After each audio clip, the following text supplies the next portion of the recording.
Pandian stores அடுத்த வார எபிசோடில் பார்த்தீங்க அப்படின்னா, பாண்டியன் வந்து செந்தில் கிட்ட பணத்தை வந்து எடுத்துகிட்டு வர சொல்லியிருப்பாங்க. அந்த 10,00,000 ரூபாயை வந்து ரெடி பண்ண முடியாமல் செந்தில் ரொம்பவே தவிச்சிட்டு இருப்பாங்க. கதிர் வந்து பார்த்தீங்கன்னா, நம்ம டேரெக்டாக அத்தைக்கிட்டே போய் பேசிடுவோம்னு சொல்லிட்டு போவாங்க. ஆனால் அவங்க வீட்டில் இருக்க மாட்டாங்க. ஸோ அந்த பிளானும் பார்த்தீங்கன்னா வேஸ்ட் ஆயிரும். இன்னொரு சைடு பார்த்தீங்க அப்படின்னா, கதிர் அவங்க ஃப்ரெண்டு மூலியமாக பணத்தை ரெடி பண்ணலாம்னு நினைக்கும் போது, இவ்வளோ பணத்தை யாருமே தர முன் வர மாட்டாங்க. ஸோ 2 பேர்னாலையும் பணத்தை ரெடி பண்ணவே முடியல. டைம் ஆக ஆக 2 பேருக்குமே ரொம்பவே பதட்டமாக இருந்துச்சு. மீனாக்கும் இன்னொரு சைடு பார்த்தீங்கன்னா ரொம்பவே வந்து பதட்டத்தில் இருந்தாங்க. அவங்க அத்தை பார்த்தீங்கன்னா கரெக்டாக பணத்தை வாங்க வந்துடுவாங்க. வந்ததுக்கப்புறம் பாண்டியன் செந்திலை பார்த்து பணத்தை எடுத்து கொடு செந்தில் சொல்லுவாங்க. அப்போ செந்தில் முழிச்சுக்கிட்டு கையை பசைஞ்சுக்கிட்டே நிற்பார்.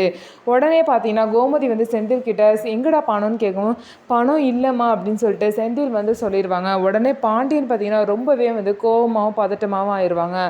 எல்லாரும் பார்த்தீங்கன்னா ரொம்பவே பதட்டமாயிருவாங்க. ஐயோ பணம் வந்து கொடுக்கலன்னா அசிங்கப்பட்டுருவோமே அப்படின்னு சொல்லிட்டு நினைப்பாங்க. உடனே பார்த்தீங்க அப்படின்னா பாண்டியனோட அக்கா, என்ன பாண்டியா எந்த விஷயத்துலையுமே நீ சொன்ன வாக்கை நிறைவேற்றுற மாதிரி எனக்கு தெரியல, இதான் உன் லட்சணமா அப்படின்னு சொல்லிட்டு ரொம்பவே அசிங்கப்படுத்திடுவாங்க. பாண்டியனுக்கும் ரொம்பவே அசிங்கமாயிரும். எனக்கு நாளைக்குள்ளே நீ எனக்கு பணத்தை ரெடி பண்ணி குடிக்கிற அப்படின்னு சொல்லிட்டு அவங்களும் கிளம்பி போயிடுவாங்க. அதுக்கப்புறம் பார்த்தீங்கன்னா செந்தில் கிட்ட என்ன ஆச்சுன்னு சொல்லிட்டு கேட்பாங்க. செந்தில் பார்த்தீங்கன்னா உண்மையை வந்து வெளியே சொல்லவே மாட்டார். அப்படியே வந்து பதட்டத்திலே நின்றுட்டு இருப்பாரு. கதிரும் பார்த்தீங்கன்னா எப்படி சொல்கிறதுன்னு தெரியாமல் முழிச்சிட்டு இருப்பாங்க.